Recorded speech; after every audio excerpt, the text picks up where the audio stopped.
illicit use of crypto is often sort of the gateway drug to get policy professionals on other broader issues to care about crypto. It's an interesting policy arc of evolution that I normally see, starting from like, who would care about crypto? Like, this isn't a dollar, it's funny money and pictures of gorillas, to going, oh my God, bad guys are using it. It's cyber criminals' favorite way to launder. This is terrible. We need to do something about this. Maybe we should ban it. I don't know. Welcome to Cease and Desist. Today I am joined by Carole House. I'm incredibly excited that we've got to record this. I always knew the minute she said yes to the podcast, it would probably be two parts because there's just so much to get into. Carole is globally recognized specialist in cybersecurity and emerging tech policy.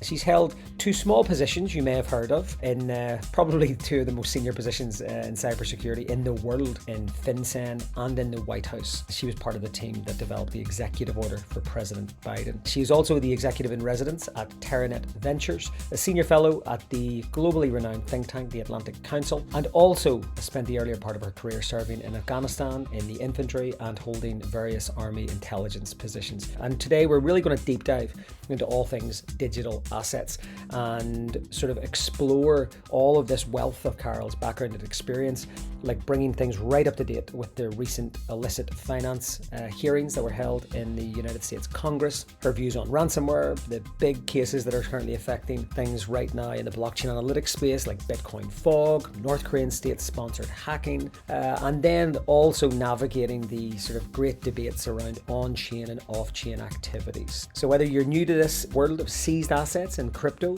or asset recovery, this will be a very, very interesting to hear from clearly one of the leaders in the field. So let's dive in. I'm Aidan Larkin, and you're listening to Cease and Desist.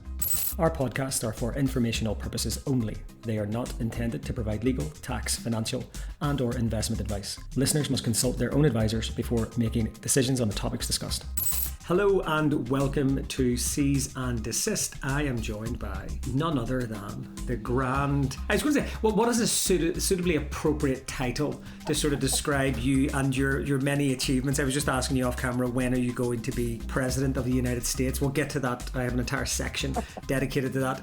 But Carole House, thank you very much for joining us today. Thanks so much for letting me be here. I'm thrilled to talk certainly about the issues that you've been caring about and we've been talking about for years, and to try to do some myth busting and debunking of some of the noise that's out there. So I'm really thrilled to be here to chat with you. You've hit the nail on the head, the sort of demystifying, debunking, all of those things. We keep going back to this theme that people are afraid to ask the sort of simple questions. And I do not envy the position of a first-time prosecutor, first-time investigator, someone trying to get into this world of sort of, asset recovery is a big and broad and bad enough sector in itself, but at least there's lots of examples. If you're seizing your first oligarch vessel, there is someone that's done it before. But what we're seeing is, because the world of digital assets and crypto is changing so rapidly, we want to sort of use this episode to sort of pretty much hone in on digital assets, given your vast expertise in this. Before we sort of get into things, to sort of set the scene, in case there is someone out there, shock horror, that doesn't know you. I first actually bumped into you, I believe you were giving a keynote at Links, one of the first Links in New York at Chainalysis many years ago. It was off the back of that. I normally ask people about the favourite books and things like that, and actually how we got talking was you talked about a certain crypto book which you happened to like, which just so happened to be my co-founder's book, Nick Furno. So we'll get into books, quotes, podcasts, and sort of resources for people to look up. Yeah, I'd sort of met you when you were in your White House role, and then everyone was waiting to see sort of what you did next. So why don't you give us a bit of a intro into the wonderful world of Carole House, sort of who you are and how you got here, how you have hit the career pinnacle of being guest number 5 in my Season Desist podcast. It's all come to this. This is the culmination. Absolutely. This is my feature spot. I'm so excited to be here, and also thrilled that Nick works with you. And I'm excited to talk about some of my favorite books, both of which are written by Brits, actually. Basically, my background, Aidan, I know you know, but for those listening, I've had an interesting patchwork quilt of different national security issues. And I'm sure other people in this space have found that their own career paths probably didn't take exactly the same trajectory that they had envisioned. So I started in the Army, if you can believe it, not doing cyber. I was chemical, biological, radiological, and nuclear defense, which might sound really cool to certain nerds out there, but it really means all the gas mask stuff that not everybody loves. I did think it was very cool, though. It was exciting. And then I did intelligence work as a collection manager, meaning that I managed all the assets that watch and listen to people and got to work with the operators to make sure that they were pointed in the direction that was the most useful to actually help our mission. After that, and after grad school at Georgetown for security studies, I got the Presidential Management Fellowship, which brought me from on my first tour into the White House at the Office of Management and Budget, this little known part of the White House that does the president's budget, that is, it kind of serves as a regulator for civilian agencies. We create policies and oversee federal civilian agencies on a variety of different fronts, and in my office specifically for cybersecurity. We were standing up a cyber and national security unit, so I was running a couple of different programs to help stand up some of DHS's cyber capability and oversee its efficacy, as well as federal civilian agencies' cyber risk profiles, making sure that they were aligning money, people, and stuff to fix their major points of cybersecurity risk. Then I went over to the Hill and worked for the Senate Homeland Security and Governmental Affairs Committee. That was a wild experience. I did learn there that I think I'm executive branch through and through. The people on the Hill are made of sterner stuff than I. They have so much patience to just work so hard for it taking many, many years to get a bill through. But it was so interesting to get to see the way that those things worked. I worked on supply chain risk management, critical infrastructure, and cybersecurity issues there, including helping to create and stand up our cyber agency, the Cybersecurity and Infrastructure Security Agency, CISA, under DHS, and working on some of the legislation like for Huawei. That was part of what I worked on the Hill. Then at the end of my tenure as a PMF, Presidential Management Fellow, I went over to Treasury. I heard that there was a bureau there that hunts down money launderers and terrorist financiers, and I asked, like, do you have a cyber unit? And they were like, yes. And I went over there, and I started out in the intel division there because, again, I was an intel officer, and I loved, I wanted to go hunt down cyber bad guys. And when you go to hunt down cyber criminals, you inherently get into crypto, especially at Treasury, since it is a cyber criminal's favorite way to launder and to purchase all their exploit kits. But then I went over to policy division because we needed someone in policy to work on things like cyber, crypto, digital identity, and I got volunteer distribute because I was always the one arguing about definitions and authorities. So I got to do things like I was the lead for the FinCEN delegation to the FATF, the Financial Action Task Force, which is it's like the UN for anti-money laundering. It's the international standards body for anti-money laundering, and we created and adopted the first ever international standards for virtual assets. So we've just had David Lewis on the show. Oh, so brilliant. David, yeah. So I'd met David when he was in FATF and when I was involved in one of the first crypto seizures. So yeah, we had you'll have to listen to that one. Now he's off the leash and he's in Carole. Yeah, he was able to share some of his very sort of direct thoughts on what he thinks the world needs to do now. So for those listening, FATF is the watchdog that helps sort of implement those standards globally. And one of the main reasons this show exists is because of FATF's new focus on asset recovery. So we're specifically there's been a lot of tick boxes over the years by a lot of governments sort of making sure that they look good for FATF, whereas now we're getting into the weeds of effectiveness. And effectiveness in asset recovery means seizing assets, taking it off bad guys, and actually putting that money to use. So we'll definitely want to dig into that because your unique insights. And where did you end up next then after that? Yeah, and it's so great. David's brilliant. So I went from Treasury to the National Security Council for my last tour in the White House, and that was my most recent position in government. What is that for the non-US folks? For the non-US folks that won't know that, what's a sort of European or British equivalent? Well, how would you describe that? Absolutely. So it's inside of the White House. So basically, it is the penultimate national security policy wonks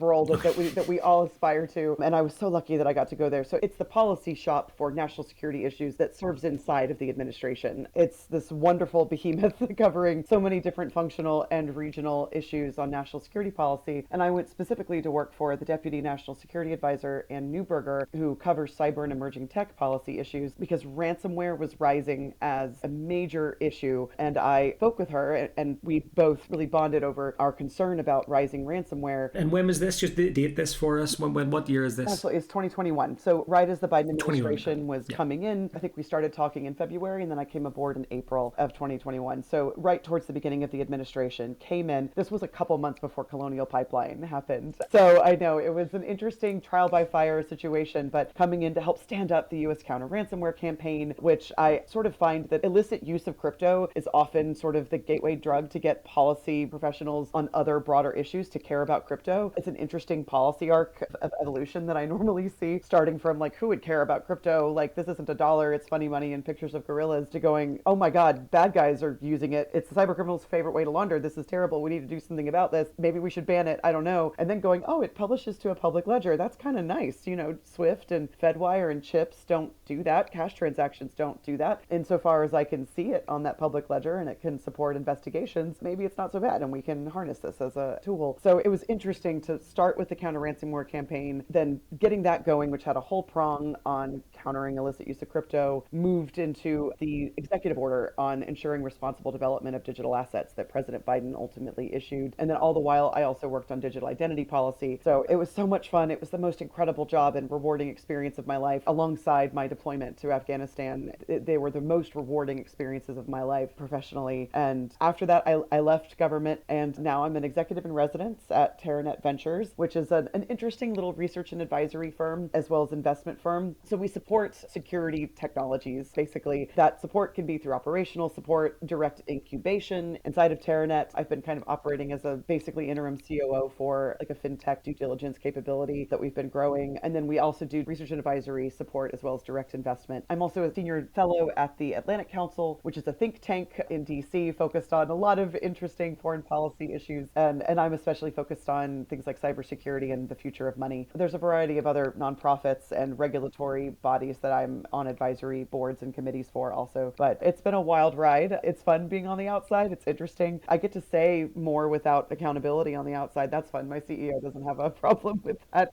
He said I could say whatever I want to about crypto because we're very aligned on our feelings about the technology and the fact that tech can solve these policy problems, but that it has a lot of maturing to do. Before I put my foot in it, what is the American, because I'm hoping, I'm saying all of this like we have millions of listeners, like we're very early in the arc, but let's assume that we have a good spread of sort of UK, European and US sort of folks. What would you call like the store-bought like equivalent of Coca-Cola? Like in the UK, it's like the Aldi or the Poundland equivalent. It's like the cheap version. There's a point to this, but I want to make sure I've got my terminologies right. Yeah, so what's the US version? It'd be RC Cola. Yeah, like what's like the US analogy of like the cheap version of like the store brand version of like the big brand? Yeah, like RC Cola would be that. Yeah, RC Cola. RC Cola is like the Coca-Cola. Yeah. So I often look at your career and I find that I'm like the RC Cola version of your career, because like a lot of the things you mention, I have done like 0.25% of that thing on a smaller level. But when you actually dotted, so like you did all the ransomware work only last year. I got to do my first hearing in the House of Commons in the UK on ransomware, but it took like 3 years after you. And we got to be involved at a super early stage, formerly working in law enforcement, to then accidentally getting involved in crypto and sort of seeing that arc. And then you're in Atlantic Council, I'm now in RUSI, but I'm always like 1,000 steps behind you as well, which is infuriating but inspiring at the same time. So I'm a big fan of perspective. I love the perspective you bring to all of this, because when I hear and think about sort of what you've been doing in terms of the sort of the intelligence work, the sort of right down to the chemical and the sort of nuclear work, what that sounds like to me is that you've always had to be like the sensible voice in the room that takes all of these big polarizing topics, like nuclear defense, national security,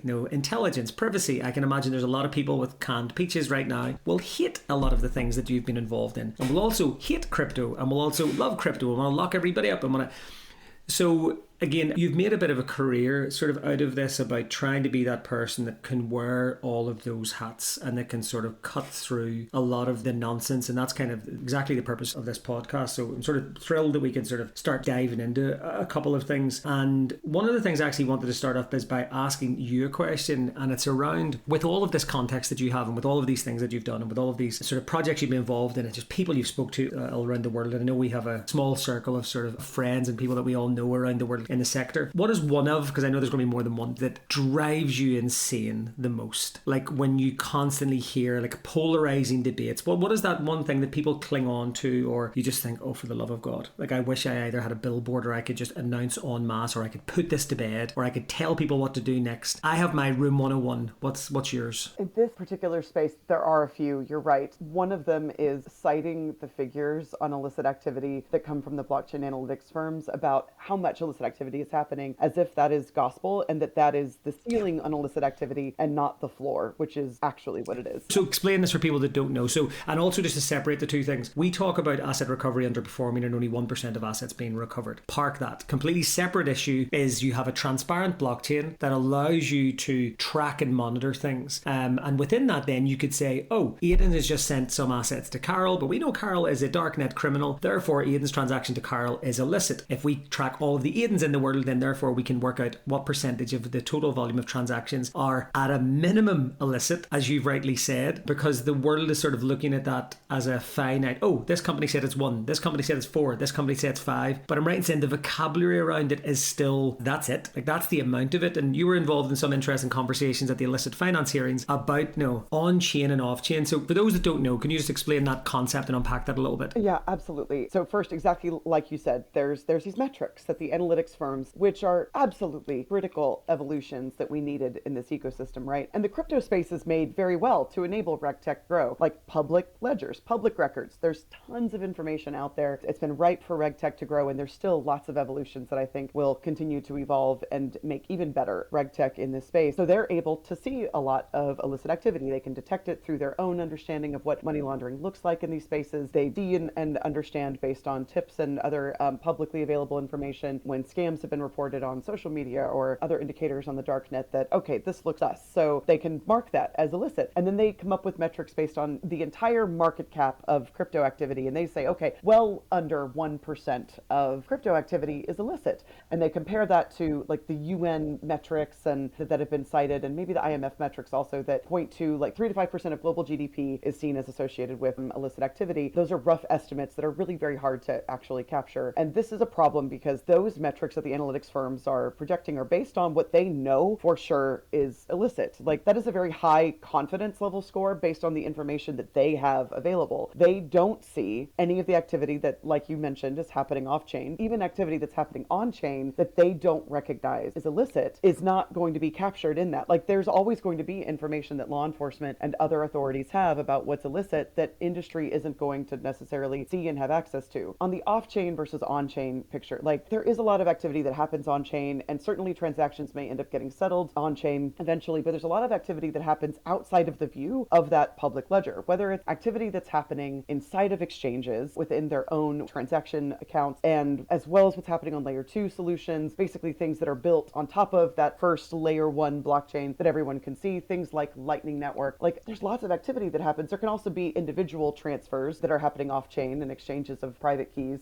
These are all just examples illustrative of the fact that off-chain activity does happen. And at the illicit finance hearing, I know there were some people that felt that, well, that's not crypto. I don't agree. I don't feel that way. Like, that may not be. It's the ecosystem. Yeah, exactly. It's all part of the ecosystem. And there's a reason why crypto is currently attractive to illicit users. And we can get into all of those reasons why it's not inevitable to stay that way, but why it absolutely remains a favored tool for money laundering and increasingly being used by other types of transnational crime. But it's just the reality that there is a lot of activity that those analytics firms would not see. Again, RegTech is critical as a component in this ecosystem, but they're not going to see everything. So they need to capture this as a floor and not a ceiling. FinCEN, for example, in 2019, it was a 2020 rulemaking, and they cited the metric from 2019, highlighting that what they saw was actually 12% of the market cap was reported in suspicious activity to FinCEN. Now, we know that suspicious does not equal illicit, right? So that does not mean that 12% of crypto activity is illicit. But I will say that 12%, like, that was only the compliant reporting US regulated institutions compared to the global market cap. So there was a lot of other suspicious activity. Yeah, so just to be clear, that was 12% within a regulatory mature compliance framework that there was suspicion around those transactions. So you can kind of imagine what is happening in the other jurisdictions where there is, it's like that, the internet meme of the guy sitting behind the metal fence that's only 2 meters wide and it's a giant like football field, and it's like, regulating sort of crypto sometimes is like, and I think that was the big theme in the illicit finance hearings. What can we do about these other countries? Well, not a lot really, until they actually regulate. You can ask and you can provide help and support and training, but do you think that people still don't get it? I mean, I've seen in the UK the new powers that have been passed, and there's some wonderful powers, but it still links back to those with a UK nexus, or I think it's called a connection to the UK is how they frame. So they've given investigators wonderful powers, but there's a lot of conditions attached to it. and one of the conditions is this connection to the UK. And you're saying, but the worst criminals in the worst cases, they're not going to use a UK registered entity or a UK company's house entry. But I think that the victim being in the UK is a way that you could sort of look at that case, but it's still a reaction after the event. Do you think that this combination of these sort of statistics and a lack of it's an over there problem, it's not our problem, is causing, because it's all starting to seem a bit circular. It seems like every time there's a crypto rally, we all have this conversation. Everyone gets really sort of uppity about ransomware, and there's lots of concentrated efforts. And like I've just literally today, they've published the government response to the hearings that we were part of on ransomware, and we were sort of talking about the fact that ransomware, and I know you've got strong points on this, but ransomware can't exist without crypto assets at scale, as it currently does. And you're going, it's enabled by it. But the government response was just like, yeah, we're on it. That was it. And it's like, this is not going to change anytime soon. Is it things like Operation Shamrock and Aaron West? Like, what do you think are the changes that we'll need, that your room 101 about the statistic and the reporting? Like, how do we change that? I know education and awareness is a big thing, but do you think it needs more than that? So on the metrics piece, the biggest thing is definitely awareness. And even regtech companies that don't like to include the phrase at least, or like at a minimum at the beginning of their statement, they should. And honestly, even when regulators and enforcement authorities rely on these companies and have great relationships with them, they should absolutely feel empowered to call them out when they're being disingenuous with that kind of messaging. Why do you think they don't? Now that you're out and you're off the leash, why is it? Is this a conflict of interest? Is this a case of they don't want to sort of talk badly about the sector they're involved in? Like, why aren't they going, oh my God, it's 1% at the very least, and it could be so much more? Yeah. Like, what have they got to lose by saying it could be terrible? Absolutely. And I'd say like this isn't representative of all the regtech companies or of everyone inside of even the ones that I think are the most likely to message things this way. But basically, yes, it's because there are people there that are absolutely deeply embedded in the crypto space that have a great level of belief in cryptocurrency as the future of money.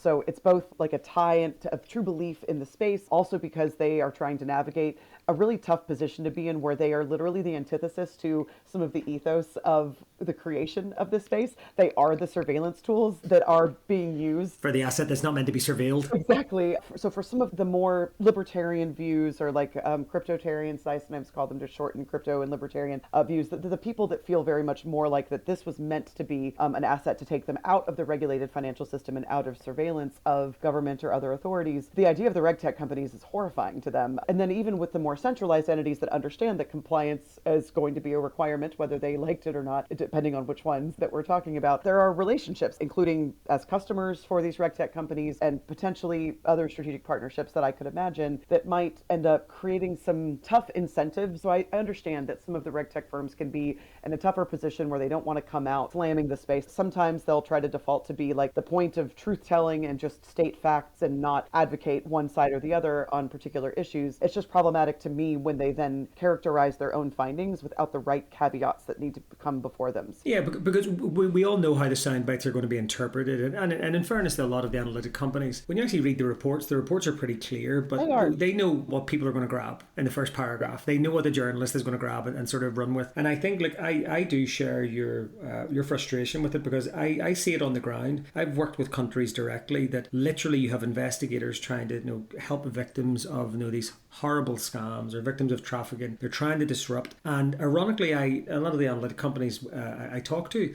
I'll say, look, you're actually hurting yourself here. Now, I know you might be, maybe the bigger compliance client is more important, but if you're thinking of this from a law enforcement, from a mission sort of statement, I mean, I'm sitting with a financial investigator that needs the tools and wants to buy the tools from the analytic companies. And actually, the people that are holding the pen on the budget are going, why? Just not a big deal. Apparently, in our country, it's only 0.5%, and there's not a lot of adoption here. And why would we need that? That's a problem over there. And it's so ironically, I'm seeing the statistic used the other way, that it's actually underplaying the scale of the problem. And previously, sort of our paths crossed in person as well at the FT crypto event last year, which is coming up this year. Myself, Jared Koopman, Amanda Wick, we have a whole sort of crime sort of session coming up actually at the next event next month. But we were talking about the FT sort of had asked me for a quote on the famous sort of illicit finance example, and sort of off the cuff, it's not a great example, but my dad gets it, and that's always my benchmark, was like saying that if everybody who reported a burglary, if we accept accepted there's a lot of people don't report it after the event. But if you take the burglary statistics and you're a Metropolitan Police officer and you say, oh,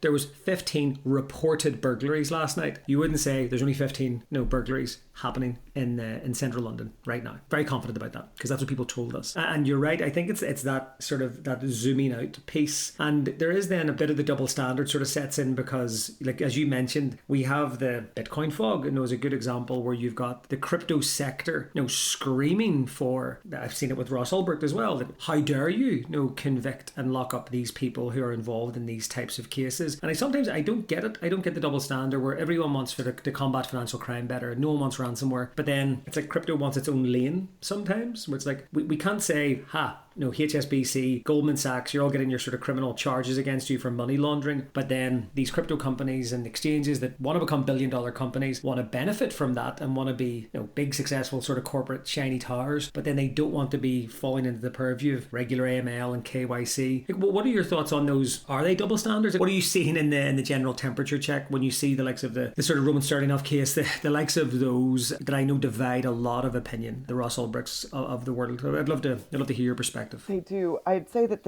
so again, the ethos of a lot of the original players in this space and a lot of the early adopters are people that were very much of this anti-establishment, like Bitcoin, even in the white paper and in the Genesis block, that they included a title to an article that was about the failures of the major banks and financial institutions. To the financial crisis, yeah. Exactly. The collapse, yeah. Exactly, because it was in 2009 and was the Genesis block after the white paper was released towards the end of 2008, I believe. And it'll help people understand where crypto came from, how it was originally envisioned. I do believe that lots of other ethoses have come into the ecosystem, including a lot of minds that do care about things like compliance, while maybe not liking the costs associated with it. But the original viewpoints there, I think that if you understand that that's why crypto was created and the people that originally found it really attractive, this peer-to-peer, in their mind originally anonymous, payment system, this was completely attractive to people that wanted to take things outside of the financial system, why it was also attractive to illicit users. And I think the people that feel this way and want to defend those that are providing anonymity services and enabling darknet marketplaces for people to be able to conduct this commerce that in their mind isn't dark like illicit commerce, or it's just dark in that it's outside of the reach and surveillance of the government. So they think until they get caught and prosecuted. They realize they've been using the most traceable ledger in the world. Exactly, even though it takes years later for our enforcement to come, which is a whole other separate issue. But at least, there is enforcement, and again, using it on a public ledger. I don't know why criminals are all using these public ledgers to conduct their transactions on, but God, I hope we can get to the point where we could dare criminals to launder on a public ledger. I guess that gets into some of the evolutions that you mentioned that we need, some of the changes that we need in the space. The fact that criminals now, a decade and a half into this ecosystem existing, can still successfully so well launder on a public ledger is kind of horrifying. I agree with you. That is our feeling as a global community. I was trying to give someone an example the other day saying you've got the most traceable ledger in the world, but why do people still use it? And it's like, well, if I said to you, would you smuggle narcotics through a busy airport if you were a wannabe criminal? And you said, absolutely not. I would never do that. I know what the offences are. I know I'll get locked up forever and I'm bound to get caught. But if I said, but this country has a port that has no customs controls, no sniffer dogs, and you can easily go it borderless and get into other countries, pretty much there is no chance you'll get caught because nobody has the tools or technology to trace it. So even though there's breadcrumbs, no one knows how to find the breadcrumbs or even connect you to the breadcrumbs. That's this sort of regulatory arbitrage we always talk about. And like you say, it is a sad indictment on the global amount of funding that is not being invested into tackling this. That, as you say, it's a good benchmark, that it's almost like a sign of the times that if people still use Bitcoin to launder, it shows just how far we have to go, because it should be the one area. It's kind of like the advent of sort of DNA or forensics and cyber forensics. Everybody knows now, if you're a murder suspect and you've got an Apple Watch, the average criminal in the street knows that they're going to ping and they're going to find out that your Apple Watch was in the area. There's just an awareness of your cyber and your digital footprint nowadays. But I think criminals are still aware, but they're happy that the odds of detection, and we see this in the pig butchering cases, that instead of going after one person for millions, go after thousands of people for thousands of dollars. And even if they tell the police. It's kind of like getting mugged in Times Square. They grab your purse, they run away, they jump the desk and tell the police. You're like, go report it. Like, I know as the criminal, they're not coming after me with sirens and helicopters and thermal imaging because it's just not big enough. Like, well, what do you think needs to change? Is it the old sort of cliche of just more resources, more training, or is there something more fundamental than that? So definitely internationally, more resources and training for jurisdictions. Most countries have still not taken any steps 5 years into us adopting the FATF standards, which means that best practices had existed previously because best practices feed into creating standards. We have seen those shining examples, though. We've seen those like IRS-CIs, like $13-14 billion worth of seizures. We've seen some incredible DEA and FBI early seizures. But again, we're not really seeing it state and local. We're not seeing Absolutely. We're not seeing at scale sort of seizures right now. Absolutely. Like in the US, you're right. State and local is especially where capacity isn't enough. And we still need more capacity at the federal level. Good gosh. If you look at many of our cases, even like some of the largest seizures that have ever happened in the US government that have been crypto, it was only the largest seizure because it took 6 years to seize it and the price of Bitcoin had skyrocketed since it was originally stolen. So it's like, I take some of those numbers. The absence of our ability to scale enforcement is a real problem. Resources and prioritization is a major issue with training as well, but also absence of regulation internationally, like you mentioned, regulatory arbitrage, but then also industry. Industry is claimed to be operating compliantly and responsibly for many years. That definitely looks different across jurisdictions, I would say. Like, I do credit the US for having the earliest and most comprehensive anti-money laundering framework in the world, actually, for crypto, thanks to some brilliant people that worked there long before I did that saw Bitcoin coming and ensured that our rulemaking in 2011 for money transmission covered value substituting for currency. And only because of that, we had a huge head start on other jurisdictions to have the authorities, the expertise to actually be looking at this space. And that meant that the US sector, I at least felt, had been the most compliant on the AML front. But it took many, many years. I mean, our enforcement cases were many years in between. And again, like often would take a long time in order to come to fruition. Honestly, the sector still hasn't complied with the travel rule at scale, which is a major issue. But the biggest issue that the industry can solve, besides just following compliance practices, is setting up incident response capabilities. Like, I don't understand why the institutions are not availing themselves of, the government has given not only as much information as they can consistently, whether through publishing information about illicit crypto activity on the OFAC sanctions list and publishing crypto addresses, or designating certain institutions and entities, and also giving liability protections for sharing cyber threat indicators and illicit finance indicators in the US. We have two different liability protections, and since so much of crypto crime is cyber enabled, in my view, they are doubly indemnified in different ways. The table is set to allow them to sort of share information and be more proactive. Exactly. Like in the cybersecurity world, there's a standards body called OASIS, and it has come up with standards that entities use internationally called sticks and taxi. That's basically like the language and the way that you transmit machine readable, real time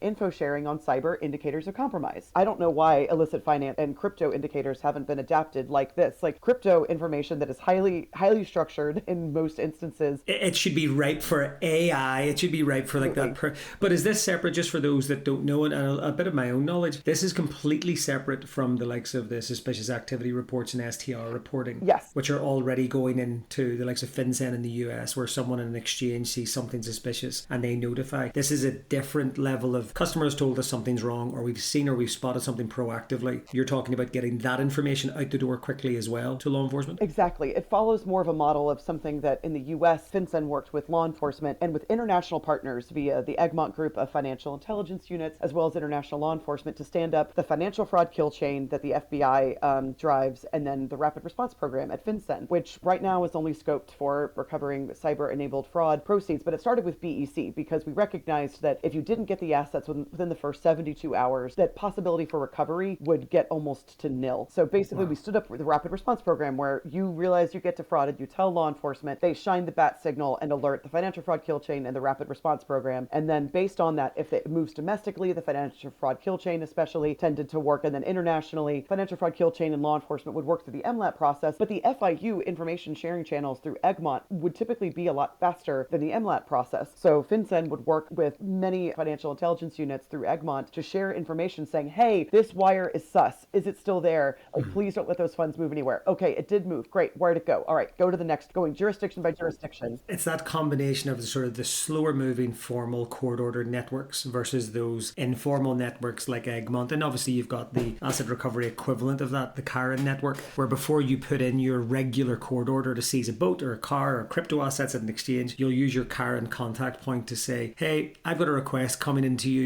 it's about that account, here's the account, and maybe they could say, yeah, hurry up, we need that, or, oh, look at this, I've just got funny visual effects on my podcast. But with that in mind, we're saying this is about business email compromise. What are your thoughts then on having that within the industry and that kill chain? So from a layman's point of view, that means that it's like a lost child, and all of a sudden you've told all the airports and everybody's on alert. Yeah. Surely that's easier with crypto because of the movement of information, transparent ledgers. If everyone in the industry all just signs up to some sort of code, then you could effectively have, I'm a victim of crypto crime, here's the addresses, here's the analytics. Like surely within very, very quickly you could build up a grey list of those bad addresses. And I know that the industry is doing this. I've seen examples of this with things like chain abuse. I know that the government has IC3, but it's clearly not enough because there is no compulsion for anyone to do unless someone voluntarily signs up. Is there something the government can do in terms of making those things mandatory? But I also know that takes time. Are you expecting that the industry needs to kind of do this? Like the UK had Gimlet for banking, like a proactive task force. And I know the Global Coalition, again, the fight against financial crime, which I'm happy to be part of, is trying to do things like that within the sector and be proactive with Interpol and FATF's involvement. But it always still seems like it's not enough. There needs to be bigger. You need these billion-dollar exchanges to be really driving and putting resources behind this. Yeah, totally agree. And this is where there's lessons to learn from the cybersecurity ecosystem, because there's these things in cyber called information sharing and analysis centers, which include not just US institutions, but also many multinational corporations and others that operate internationally. And honestly, most of them only have a liability protection in the US, but they still share info because they recognize that a cyber threat that's pwning one is likely to pwn another. Like, it took time, but the sector recognized and evolved from that. In illicit finance, it's just not happening at scale. And you're right, the major exchanges internationally need to be playing and investing proactively in this. The hardest thing for info sharing is that it's very hard to mandate those kinds of points of information sharing, given things like customer privacy and just the level of burden that we're willing to put on institutions to mandate that they work together in this certain network. Most of the time that's meant to be voluntary, and it's supposed to be incentivized through and we will consider that, and your level of cooperation. You're talking years, like to get something like that embedded and done and sorted. And I guess is that sort of what part of the frustration is that we kind of know the blueprint or the playbook as to how you could mitigate against these things. But if everyone digs in and hides, if I hear one more sort of exchange talk about, well, our customer terms and conditions don't allow us to do that, we'll change the terms and conditions. Exactly. Like there's nothing that prevent them from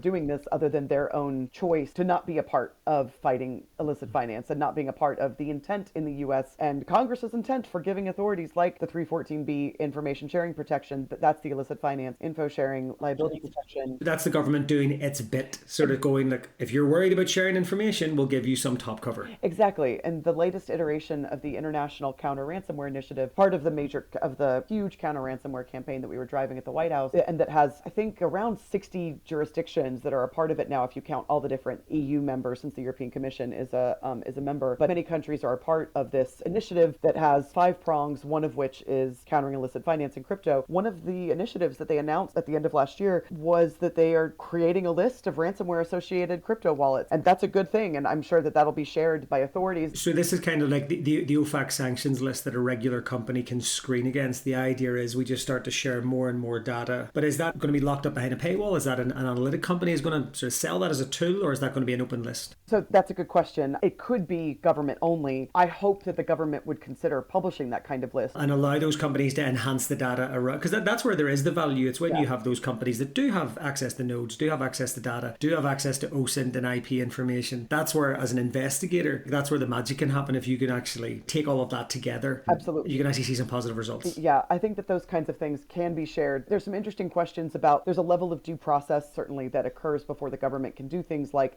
publish crypto addresses on the sanctions list, figuring out the right authority for publishing this kind of a list, whether it's for ransomware or for other types of illicit activity. But there are authorities where the government can do that and share those kinds of indicators. So I hope that they will consider making that kind of information available to industry, but also industry can share that easier and faster, and they need to step up because there's nothing that stopped them. They've just not taken the action to put us in a position where we could dare criminals to launder in this ecosystem. So I'm hoping that as the industry recognizes, certainly as international regulation comes into force and they recognize their need to be compliant, because hopefully we'll have enforcement actions faster than 6 years after the fact. But with that, and with a recognition that the only way to get at scale adoption that they want and to gain the kind of consumer trust that they want means ensuring that there are mechanisms for victim recourse. And given that I think that the future of this ecosystem is only with privacy enhancing technology, like I don't think that people are going to want to publish their financial information on a public unobscured ledger 10 to 20 years from now, given the current rate of AI, of democratized access to like very highly sophisticated AI capabilities. I think that privacy enhancements and obfuscation is the only future for crypto.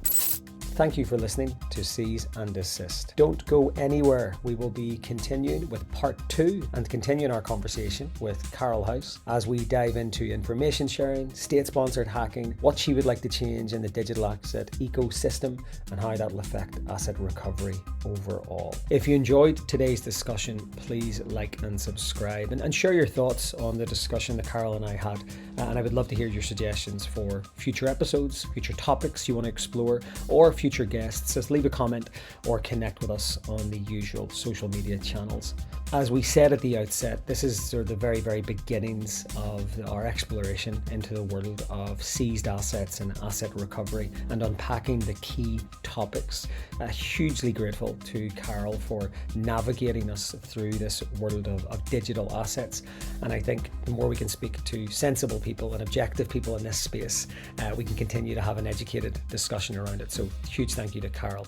The views expressed by guests are their own, and their appearance on the programme does not imply an endorsement of them or any entity they represent. Views and opinions expressed by Asset Reality employees are those of the employees and do not necessarily reflect the views of the company.